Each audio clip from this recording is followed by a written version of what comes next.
y'all know all the X's and O's, man. I'm just sitting at home watching. I don't like to get into that because I don't believe the game is really decided on the field. Hey everyone, guess who's back? It's Kamish.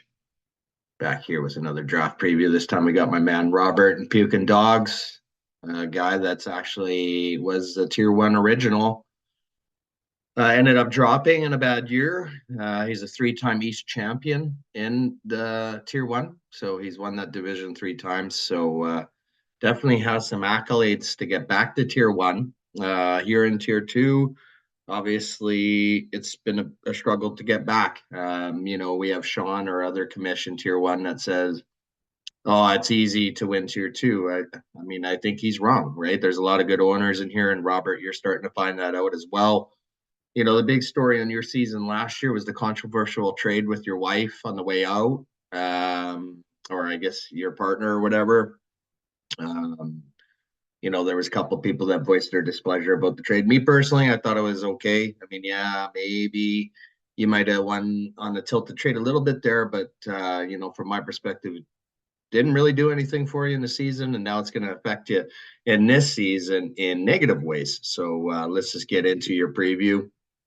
And for those people that want to complain about it now, and now like I say, it's going to hurt you. So here we go. So your likely keepers, and again, I know you're a huge Dallas fan, so of course, I think you're going to keep 3 Dallas Cowboys. Obviously, one being Dak. A lot of actually rumors lately that Dak might be on the way out, but we'll have to see about that. Obviously, Dallas in a predicament where do you sign this guy long term or do you just move on? So that's going to be obviously interesting to witness for you this year, especially since he is on your favorite team. Running back, the only running back keeper I have for you is Josh Jacobs. He's in a new scenery there in Green Bay. He leaves I guess you could see the abyss of Vegas and will end in Green Bay now, who is what I would call a bit of a legacy team, right? Green Bay. They've got the benefit of some calls against your team in the playoffs. We've seen that with the Des Bryant non-catch.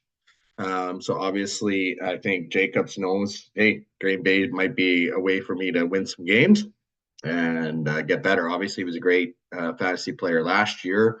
Wide receiver, I got you keeping 3, all young, 2 young guys. CeeDee Lamb, of course, on your team. That was part of the trade, I believe, from your partner there. And obviously, Dak to CD is a great combination for points every week, especially when it's on your favorite team. And then you have 2 things to cheer for. And let's face it, CD obviously is a great young receiver, one of the best in the league. Chris Olave is next. Maybe not in such an ideal situation with the Saints and Derek Carr throwing him the ball, but Chris Olave obviously is a top receiver now, especially with Michael Thomas officially gone. Not that Michael Thomas was doing much anyway over the last couple of years. And then Calvin Ridley in a new change of scenery. Went to Jacksonville for a year, said, I'm going to go to your rival, and he's going to go to Tennessee for the money. He's got DeAndre Hopkins there, too, with Will Levis throwing the ball. So Levis has the opportunity here with some good wide receivers to have a great year. Calvin Ridley, I think, is still a baller.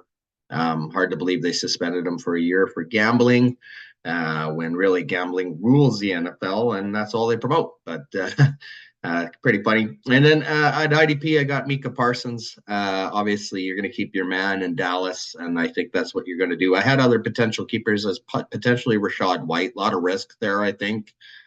In Tampa Bay. And then Jordan Brooks, of course, seems to be a bit of a tackling machine when he's healthy. All right, so this is where, the controversial trade, so to speak, with your partner last year is going to hurt you. So you semi-bought last year. Obviously, you were trying to get back up to tier 1. You finished 6th, which isn't that bad, considering, especially since sometimes people leave. Stewart spent all these years in tier 2, made it to tier 1, and then he quit. So that was kind of interesting. But I know you're not going to quit. You've always been loyal to this league. But with that trade, it might take you a year to be back. And here's why. You only got 7 picks in the first 10, no second, no 6th, no 7th. That was part of that trade. But you did keep your round 1. Your first pick is in the 11th round. So You could still get a decent player there at pick 11, especially with the snake draft.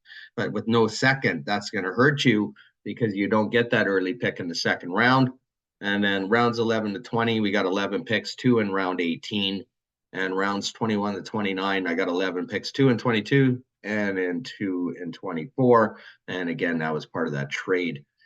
So, from my perspective, Robert, I can understand why you made the trade. I think it improved your team. Obviously, you got players off your team, right, that you like in real life, which, hey, it's all good. Hopefully now those guys are going to start to contribute for you in a down year in terms of how many draft picks you have. But, you've proved before in other leagues, especially even in tier one, that you have what it takes to win. So, I'm not going to discount you having a good year at all. But I think the draft pick situation is going to make things a little bit more difficult for you this year.